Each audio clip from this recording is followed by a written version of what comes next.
How's it going, guys? Just a quick update for tonight.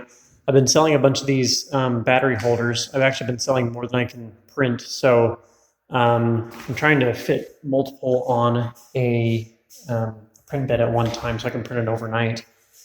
And as luck would have it, my printer kind of just self-destructed today. It shoved well, let me just show you in here.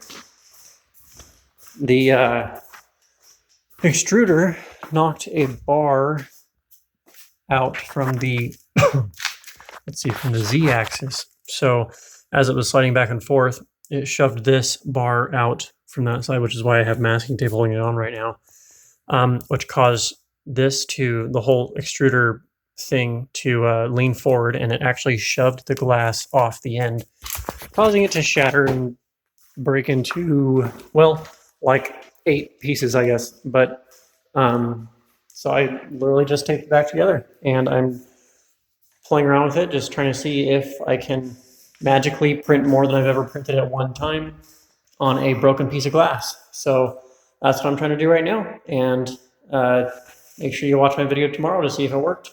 But thanks for watching this one, and we'll see you in the next one.